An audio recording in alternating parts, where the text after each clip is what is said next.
9वें अवतार और अंतिम अवतार के रूप में जाने जाने वाले भगवान बुद्ध का जन्म आज के दिन हुआ था। भगवान बुद्ध के बारे में यदि बात करें तो खासतौर से हिंदू धर्म और बौद्ध दोनों में एक महत्वपूर्ण एक जो समानता की बात करें तो दोनों धर्म के लोग इसको बहुत ही अंतर्मन से अनुग्रहित करते हैं, मानते हैं। बौद्ध जी के बारे में यदि बात करें और खासतौर से आज के दिन की बात करें तो जिस तरीके से चंद्र ग्रहण का प्रथम एक जो पहर है वो अपने आप में महत्वपूर्ण है। साथ ही आज के दिन जो स्नान की बात करें वो भी अपने आप में काफ़ी महत्वपूर्ण है। खासतौर से पूरे विश्व में आज के दिन को बेहद आध्यात्मिक और धार्मिक रूप में मनाया जाता है।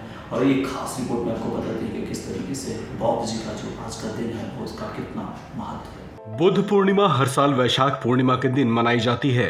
पंचांग के मुताबिक वैशाख मास की पूर्णिमा को बुद्ध पूर्णिमा के नाम से भी जाना जाता है। इसी दिन को महात्मा बुद्ध की जयंती के रूप में भी मनाते हैं। बौद्ध धर्म के साथ साथ इस दिन की हिंदू धर्म में भी खूब मान्यता है। आप सभी को बुद्ध पूर्णिमा की हार्दिक शुभकामनाएं। और जैसा कि भगवान बुद्ध के बारे में कहा गया है, उन्होंने दुख के निवारण के लिए मध्यम मार्ग बताया था और उन्होंने अहिंसा पर बहुत जोर दिया था, पशु बलि का विरोध किया था। तो हमें ज़रूरत है आज उनके बताए हुए मार्गों पर चलने की और उन्होंने जो बातें कही थी या उनके जो उपदेश थे उन्हें आत्मसात करने की। तो ही हमें ये जो आज का दौर चल रहा है, तो अगर हम युद्ध को छोड़ के बुद्ध की बात करेंगे तो निस्संदेह हमारा विश्व, हमारा देश शांति का प्रतीक बनेगा। जैसे हम अपना जन्म दिवस मनाते हैं, वैसे ही सनातन धर्म का एक पंथ है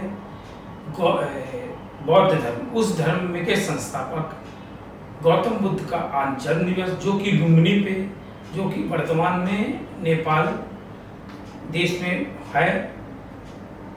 योग और साधना का दूसरा नाम गौतम बुद्ध है। पौराणिक मान्यताओं में महात्मा बुद्ध को भगवान विष्णु का 9वां और अंतिम अवतार माना गया है। आज ही के दिन जब बुद्ध पूर्णिमा मनाई जा रही है, ऐसे में साल का पहला चंद्र ग्रहण भी लग रहा है। इस दिन पवित्र नदियों में स्नान और दान करने का विशेष महत्व है। माना जाता है कि बुद्ध पूर्णिमा के दिन जरूरतमंदों की सहायता करने से सौभाग्य की प्राप्ति होती है। शास्त्रों के मुताबिक इस दिन भगवान विष्णु, महात्मा बुद्ध और चंद्रदेव की उपासना करनी चाहिए। बुद्ध पृथ्वी पर एक ऐसे समय अवतरित हुए जब समाज को उनके पथ प्रदर्शन की अत्यंत आवश्यकता थी। आज संपूर्ण भारत युद्ध नहीं बुद्ध की बात करता है। पंचशील का सिद्धांत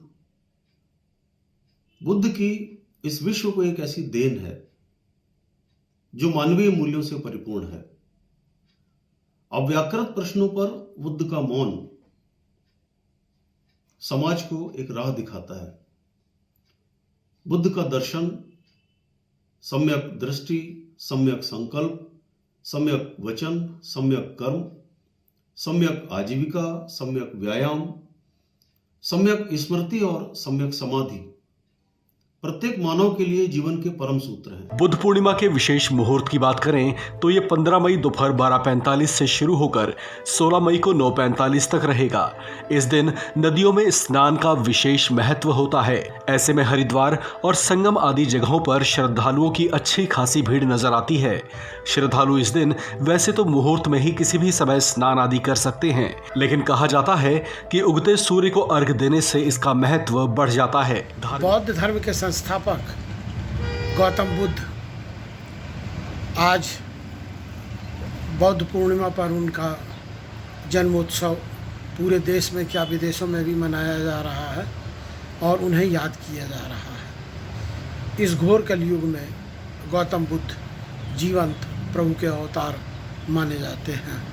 उन्होंने सत्य, अहिंसा, प्रेम का जो संदेश हम सभी के बीच दिया है, बुद्धम शरणम गच्छामि, बुद्ध की शरण में आओ, यानी इसका साफ मतलब है कि आप इतने नम्र बनो, दूसरे के सामने नतमस्तक हो जाओ, आप अपने अहंकार को त्याग करो, तो निश्चित है कि प्रेम की एक धारा प्रवाहित होगी। हम सबको जोड़ने के लिए धार्मिक आस्थाओं की माने तो चंद्रमा के दर्शन किए बिना इस दिन रखा जाने वाला व्रत पूरा नहीं समझा जाता।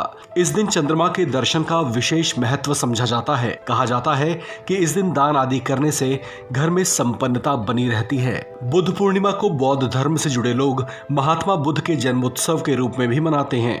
इस दिन जगह जगह दिए जलाकर प्रकाश उत्सव मनाया जाता है। इस दिन महात्मा बुद्ध के पवित्र विचारों को जीवन में उतारने का संकल्प लिया जाता है और उनके बताए मार्ग पर चलने की प्रेरणा ली जाती है।